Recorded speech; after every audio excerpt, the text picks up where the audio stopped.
हिंदी व्याकरण के अनुसार से शब्द और पद दोनों में अंतर होता है। हालांकि पद का शाब्दिक अर्थ शब्द होता है, परंतु दोनों के अर्थ में भिन्नता है। जब वाक्य में कोई शब्द प्रयुक्त करते हैं तब वह शब्द न रहकर पद कहलाता है, क्योंकि वाक्य में उसका एक अपना व्याकरणिक महत्व होता है। उसके स्थान के अनुसार से उसे हम लोग पद के नाम से जानते हैं। जैसे कहें राम किताब पढ़ता है, तो राम ऐसे संज्ञा का शब्द है, लेकिन वाक्य में होने के कारण वह कर्ता कहलाता है, इसलिए कर्ता पद के नाम से वह जाना जाता है। वैसे ही अन्य सभी पद जैसे क्रियापद होते हैं, कर्म के पद होते हैं, इस प्रकार से उन्हें पद के नाम से हम लोग जानते हैं। वाक्य में प्रयुक्त इन पदों का व्याकरण के नियम के अनुसार परिचय देना अर्थात उनका लिंग, वचन, कारक आदि बताना पद परिचय कहलाता है। इसे पद विन्यास या पदच्छेद आदि नामों से भी जाना जाता है। पद परिचय की परिभाषा इस प्रकार से दी जा सकती है। वाक्य में प्रयुक्त पदों का पूर्ण व्याकरणिक परिचय देना ही पद परिचय है।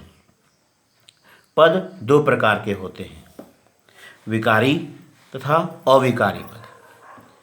विकारी में संज्ञा, सर्वनाम, विशेषण तथा क्रिया ये सभी विकारी पद में आते हैं, जिनमें लिंग, वचन, काल, कारक आदि के अनुसार से परिवर्तन होते हैं।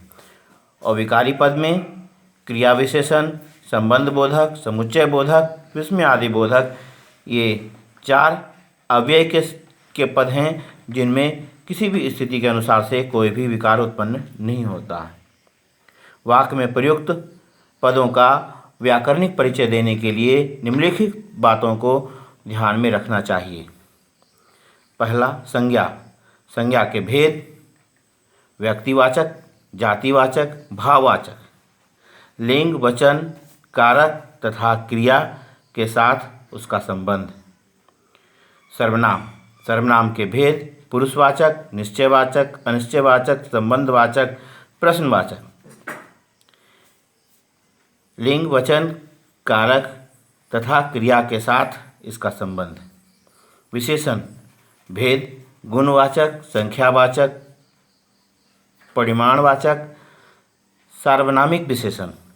लिंग, वचन, विशेष्य जिसकी विशेषता बता रहा है, विशेष्य के साथ विशेषण का संबंध। क्रिया भेद: अकर्मक, सकर्मक, प्रेरणार्थक, द्विकर्मक, पूर्वकालिक आदि। लिंग, वचन, काल, वाच्य, कर्ता और कर्म का संकेत। क्रिया विशेषण भेद: रीतिवाचक, स्थानवाचक, कालवाचक तथा परिमाणवाचक। जिस क्रिया की विशेषता बताई जा रही है उसके बारे में संकेत करता है, वह क्रिया विशेषण। संबंध बोधक: उन संज्ञा तथा सर्वनाम शब्दों का उल्लेख जिसका संबंध बतलाया जा रहा है। समुच्चय बोधक: भेद, समानाधिकरण, व्यधिकरण, योजक पद का उल्लेख। विस्मयादि बोधक: भेद तथा इसके द्वारा जिस भाव को प्रकट किया जा रहा है उसका उल्लेख। इन सारी बातों के आधार पर हम लोग उसकी चर्चा वह वाक्य में इन बातों को ध्यान में रखकर हम उन शब्दों का प्रयोग वाक्य में करते हैं।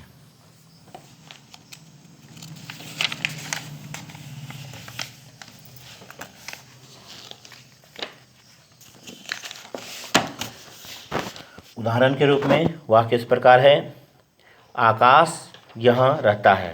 आकाश व्यक्तिवाचक संज्ञा, पुल्लिंग, एकवचन, कर्ता कारक। यहाँ स्थानवाचक क्रिया विशेषण, रहता है क्रिया की स्थान संबंधी विशेषता बता रहा है। उसी प्रकार से मैं पिछले साल उसे दिल्ली में मिली थी। मैं पुरुषवाचक सर्वनाम, उत्तम पुरुष स्त्रीलिंग, कर्ता कारक, मिली थी क्रिया की कर्ता,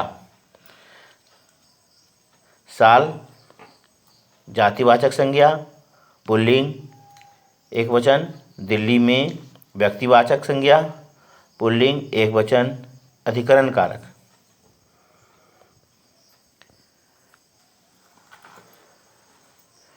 वह क्या पढ़ रहा है? वह अन्य पुरुषवाचक सर्वनाम, पुल्लिंग एकवचन, कर्ता कारक। क्या प्रश्नवाचक सर्वनाम, पुल्लिंग एकवचन, कर्म कारक। पढ़ रहा है क्रिया का कर्म। शायद सुबह तक वर्षा हो जाए। शायद रीतिवाचक क्रिया विशेषण, अव्यय हो जाए क्रिया से संबंध। वर्षा जातिवाचक संज्ञा, स्त्रीलिंग एकवचन, कर्म कारक, हो जाए क्रिया का कर्म।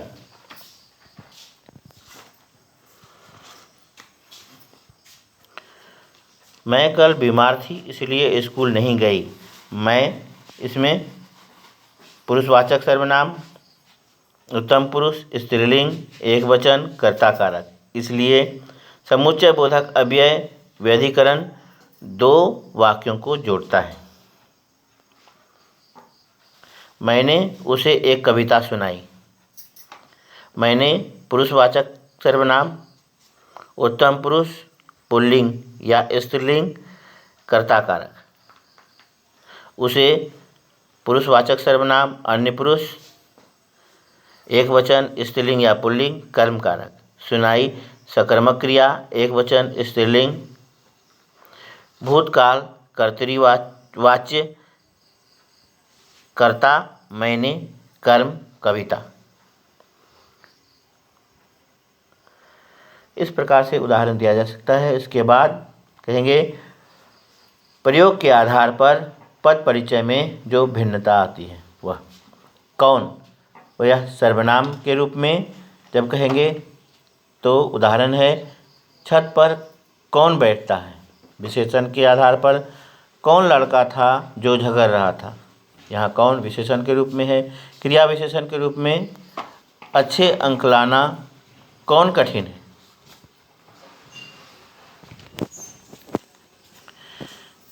जैसा सर्वनाम विशेषण और क्रिया विशेषण के रूप में जैसा करोगे वैसा भरोगे। विशेषण जैसा काम वैसा दाम। क्रिया विशेषण के रूप में जैसा तुमने चाहा वैसा ही हुआ। बहुत का संज्ञा विशेषण और क्रिया विशेषण के रूप में बहुतों को मिला है तुम्हें भी मिलेगा।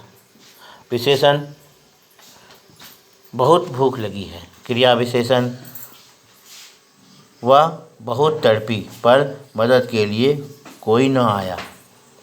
और सर्वनाम विशेषण क्रिया विशेषण औरों से भी पूछ लेते। विशेषण के रूप में मुझे थोड़ी और मिठाई दो। क्रिया विशेषण के रूप में मुझे मिठाई और थोड़ी दो। वह सर्वनाम और सर्वनामिक विशेषण के रूप में वह विद्यालय जा रहा है। वह घर मेरा है। सर्वनामिक विशेषण।